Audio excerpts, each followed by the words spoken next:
Hi everyone, Lawrence McGee here, recruiter consultant. Today I wanted to share with you how I use the LinkedIn Inmail feature. It's within the corporate recruiter LinkedIn recruiter tool. And without further ado, I'm going to get into it.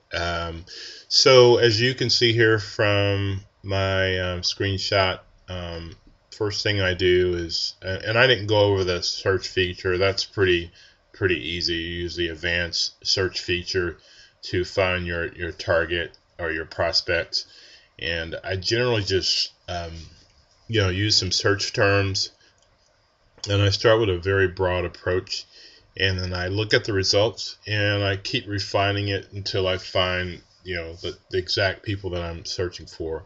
And then so I here in the left margin sort of sums that all up. I ID search target via an InMail campaign, and I sent them a letter, a crap. And here's an example of letters that I've sent, and I'll read a little bit of it. I blocked the name, just for privacy concerns.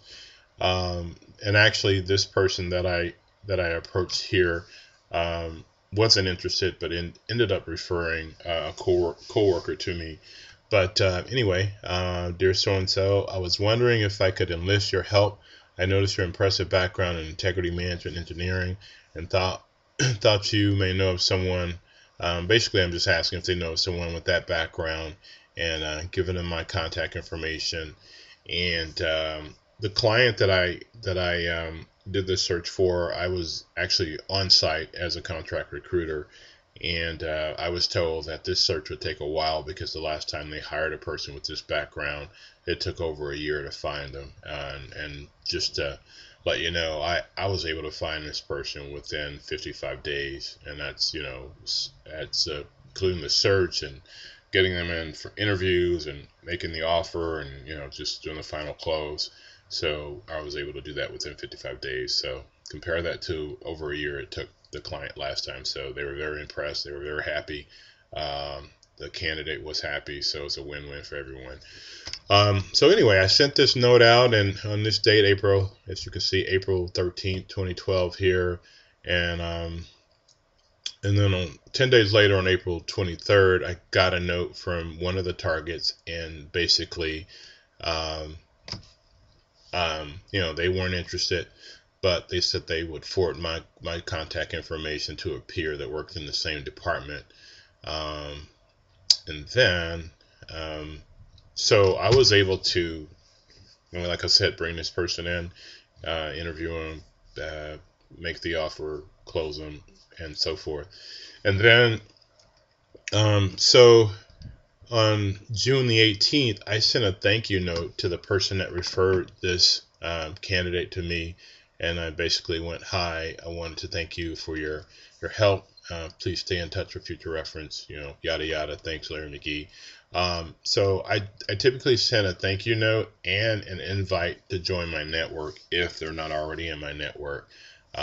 So I send that note out. Sometimes they respond, sometimes they don't. But that's fine. And then go to slide 2 here.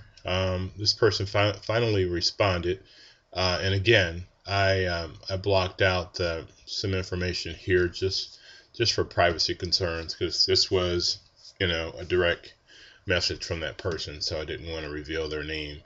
And so, but I left enough information for you to get the gist of it. And this is, again, regarding your expertise in integrity management engineering.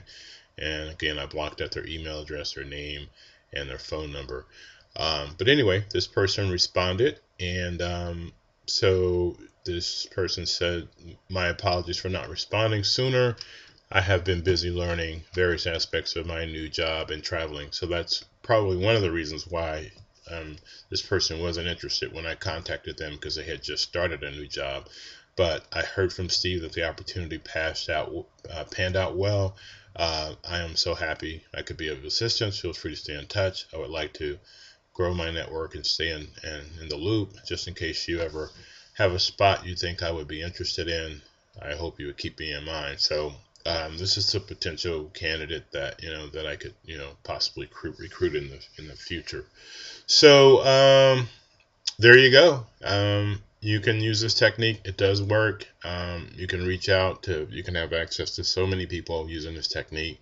And then I generally try to figure out who are the top 10 folks, and I will follow up with a phone call. So this is a good icebreaker. Saying, hey, did you get my note? I sent you a note about an opportunity. Are you interested, or do you know someone that might be? So it's a very good tool, and I suggest you use it. So this is Lawrence McGee signing out. If anyone has any questions about how to do this or any of the more finer details, just hit me up on email. That's Lawrence McGee. McGee is spelled MAGEE, number 7 @gmail.com. Hope this helps. Talk to you later. Bye.